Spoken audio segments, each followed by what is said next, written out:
18वां अध्याय बंधन और मोक्ष का विवेचन। शिव के भस्म धारण का रहस्य। ऋषि बोले, सर्वज्ञों में श्रेष्ठ सूत जी, बंधन और मोक्ष क्या है? कृपया हम पर कृपा कर हमें बताएं। सूत जी ने कहा, महर्षियों, मैं बंधन और मोक्ष के स्वरूप व उपाय का वर्णन तुम्हारे लिए कर रहा हूँ। पृथ्वी के 8 बंधनों के कारण ही आत्मा की जीव संज्ञा है, अर्थात बंधनों में बंधा हुआ जीव बद्ध कहलाता है और जो उन बंधनों से छूटा हुआ है उसे मुक्त कहते हैं। प्रकृति, बुद्धि, त्रिगुणात्मक अहंकार और 5 तन्मात्राएं आदि 8 तत्वों के समूह से देह की उत्पत्ति हुई है। देह से कर्म होता है और फिर कर्म से नूतन देह की उत्पत्ति होती है। शरीर को स्थूल, सूक्ष्म और कारण के भेद से जानना चाहिए। स्थूल शरीर व्यापार कराने वाला, सूक्ष्म शरीर इंद्रिय भोग प्रदान करने वाला तथा शरीर को आत्म आनंद की अनुभूति कराने वाला होता है। कर्मों के द्वारा ही जीव पाप और पुण्य भोगता है। इन्हीं से सुख दुख की प्राप्ति होती है। अतः कर्म पाश में बंध कर जीव शुभाशुभ कर्मों द्वारा चक्र की भांति घुमाया जाता है। इससे छुटकारा पाने के लिए महाचक्र के कर्ता भगवान शिव की स्तुति और आराधना करनी चाहिए। शिव ही सर्वज्ञ, परिपूर्ण और अनंत शक्तियों को धारण किए हैं, जो मन, वचन, शरीर और धन से बेरलिंग या भक्तजनों में शिव भावना करके उनकी पूजा करते हैं। उन पर शिवजी की कृपा अवश्य होती है। शिवलिंग में शिव की प्रतिमा ने शिव भक्तजनों में शिव की भावना करके उनकी प्रसन्नता के लिए पूजा करनी चाहिए। पूजन शरीर, मन, वाणी और धन से कर सकते हैं। भगवान शिव पूजा करने वाले पर विशेष कृपा करते हैं और अपने लोक में निवास का सौभाग्य प्रदान करते हैं। जब तन्मात्राएं वश में हो जाती हैं, तब जीव जगदम्बा सहित शिव का समीपाय प्राप्त कर लेता है। भगवान का प्रसाद प्राप्त होने पर बुद्धि वश में हो जाती है। सर्वज्ञता और तृप्ति शिव के ऐश्वर्य हैं।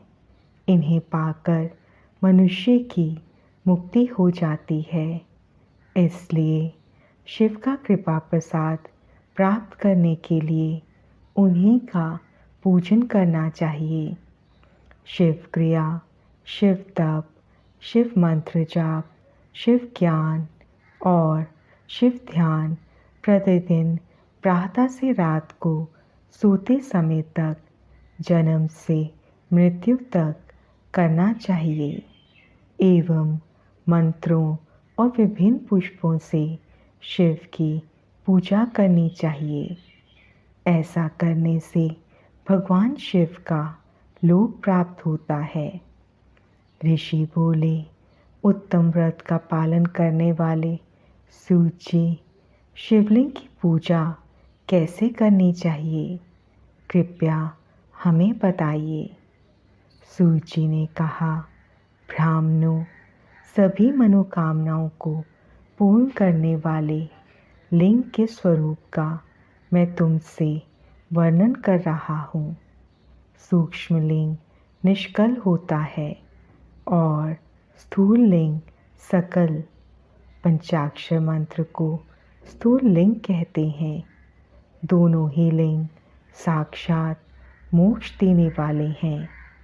प्रकृति एवं पौरुष लिंग के रूपों के बारे में एकमात्र भगवान शिव ही जानते हैं और कोई नहीं जानता।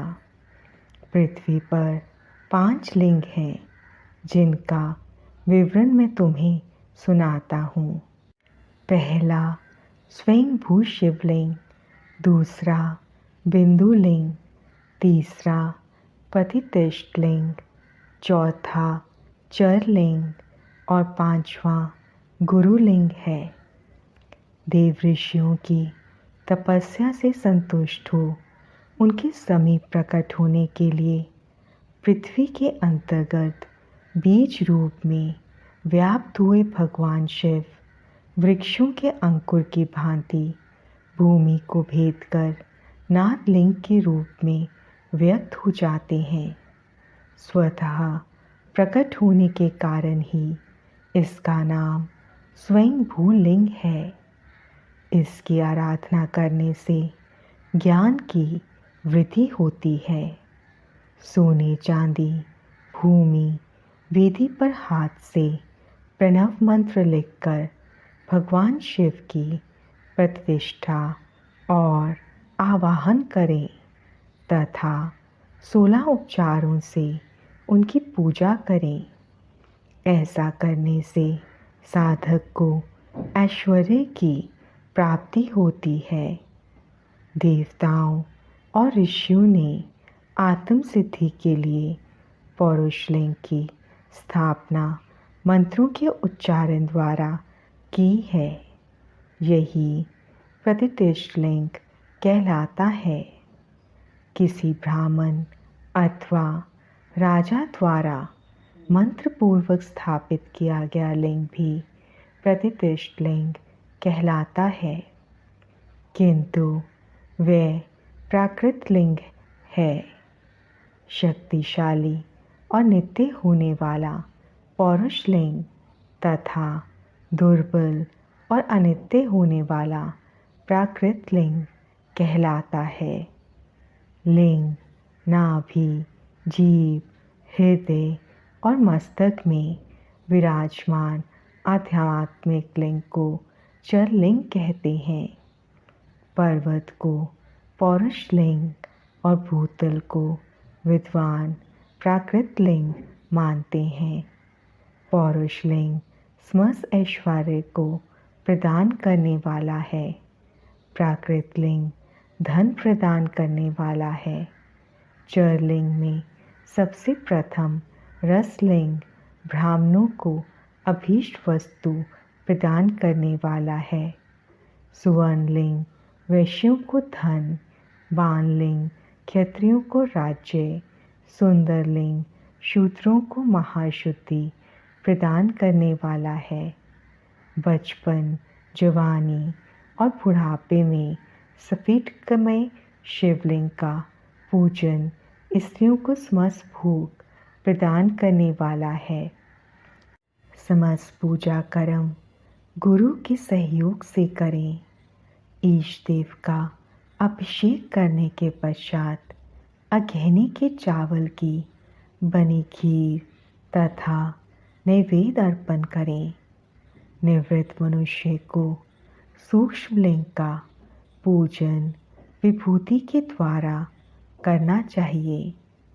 विभूति लोकाग्निक जनित, वेदाग्निक जनित और शिवाग्निक जनित 3 प्रकार की होती हैं।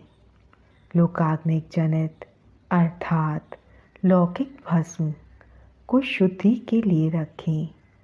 मिट्टी, लकड़ी और लोहे के पात्रों की धान्य, तिल, वस्त्र आदि की भस्म से शुद्धि होती है।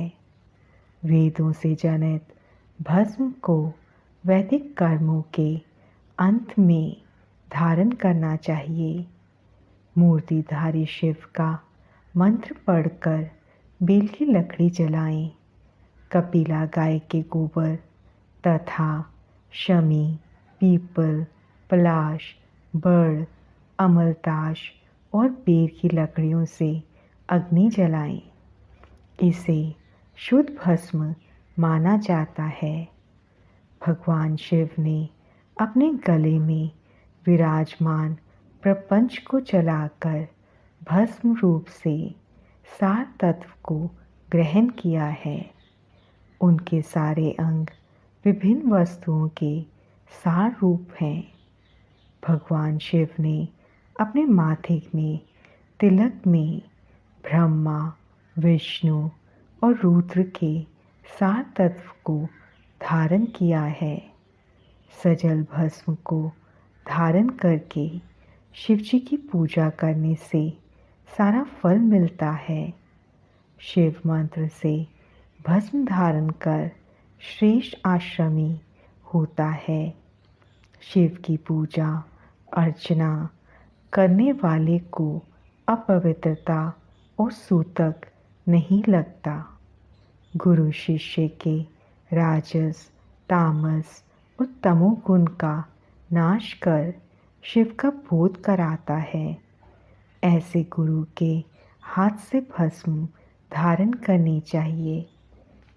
जन्म और मरण सब भगवान शिव ने ही बनाए हैं।